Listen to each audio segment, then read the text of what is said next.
Good evening and welcome to Hudson Valley Week in Review, where we look back at the people, places, and issues making news in Ulster County and the region. I'm Amy Greene. We begin tonight with Republican Representative Chris Gibson, who recently announced he will not seek a fourth term in Congress in 2016. Gibson has represented New York's 19th district, which includes Ulster County, the Mid-Hudson Valley, and the Catskill Mountains, since 2011. His announcement comes just months after winning re-election against Democrat Sean Eldridge with 65% of the vote.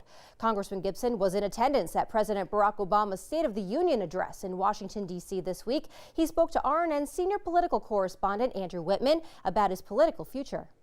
Congressman Gibson, you've announced that this is going to be your final term in office, with some eye towards potential statewide office going forward. Tell me about what your plans are, at least as of today.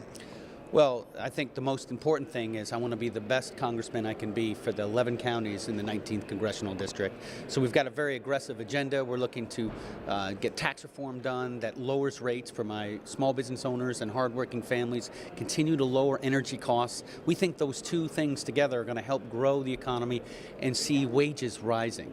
And I also want to be involved in education reform. I believe in empowering students, parents, and teachers. We want common sense, not common core. So we got a very aggressive agenda. We're looking to keep us safe from threats from abroad, still standing strong on our Bill of Rights here at home. We've got a whole host of issues that we're going to be working, including issues that are important for the district, like fighting Lyme disease and expanding broadband, and continuing to work on mitigation of floods and other natural disasters. You can see me itching to ask, why announce so soon? You announced the first day of this term that this would be your final day. Why make that decision so soon? Well, look, I mean, I've always said from the very beginning that I was going to term limit my time, and I just thought it was important to communicate directly, as I always do, to my constituents that what a privilege it is to raise my right hand to take the oath, and that this would be the final time that I would be doing so, and that's why I put it out on the first day of the session. I know that you've said you're going to explore the possibility of running for statewide office in 2018.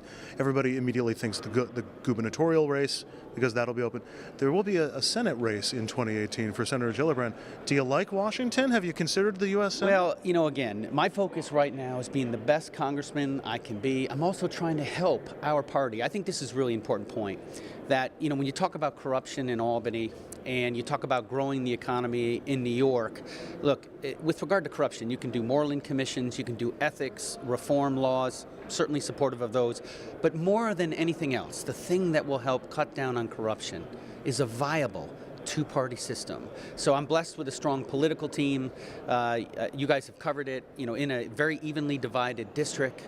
You know, we won by 30 points, and we did that while being outspent almost 3-1.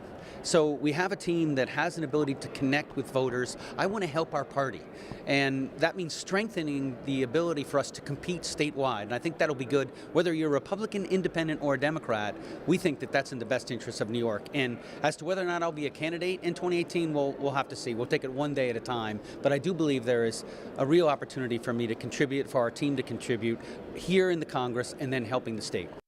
When we return, we'll explore a new program aiming at helping former prison inmates re-enter the community. We'll be right back.